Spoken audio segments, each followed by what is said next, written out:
ఈ రోజు ఎపిసోడ్లో మాధురి గారు నోరుంది కదా అని నోరు మోయే నోరు లెగస్తుంది, ఇది నా రూలు. వీళ్ళందరూ నీ ఇంటికి రాలేదు, బిగ్ బాస్ హౌస్కి వచ్చారు. ఇది గుర్తుపెట్టుకోండి. భరణి గారు ఆయన చూస్తుంటే ముచ్చటేసింది.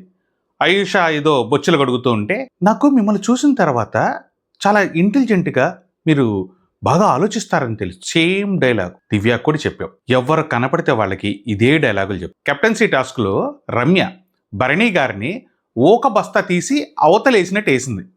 ఇట్ట పట్టుకొని 2 చేతులతో ఇటు వేస్తే మనిషి ఎక్కడున్నాడో కూడా కనపడలా, ఎటో పోయాడు. ఫస్ట్ రౌండ్లోనే ఎలిమినేషను.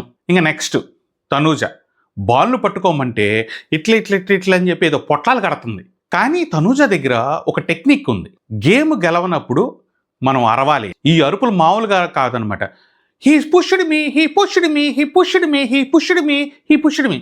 అరిచావు, ఏం వెళ్ళాళ్ళు, పుష్ లేదు గిష్ లేదు, అట కూసో అన్నారు. గేమ్ అయిపోయిన తర్వాత కళ్యాణ్ దగ్గరికి వెళ్ళి నన్ను గురువావు నీ పుష్ చేయలేదా అంటే కళ్యాణ్ కూడా అన్నాడు. కళ్యాణ్ ఇక్కడ చాలా బాగా అనిపించాడు నాకు. గురువ నాకు సీజన్ 7లో ఆవర్ గేమ్లు ఆడేటప్పుడు మూర్ఖంగా ఆడతాడు చూసావా, అట్ట కనిపించాడు ఈ పూట నాకు. గేమ్ అయిపోయిన తర్వాత భరణి గారు షేట్ హేట్ నేను ఉండాల్సింది ఉంటేనా ఇది చాలా హైలైట్ భయ్యా. మా ఊర్లో కాశింబుడి అంటాం, నేను గనక అక్కడ ఉంటేనా రక్తపాతమే అంటే. కానీ ఈరోజు మంగళవారం అయిపోయింది, నేనేం చేయలేకపోయాను. మీకు గనక నచ్చితే కొంచెం సబ్స్క్రైబ్ చేసుకోండి, ఒక్క లైక్ వేయండి ప్లీజ్.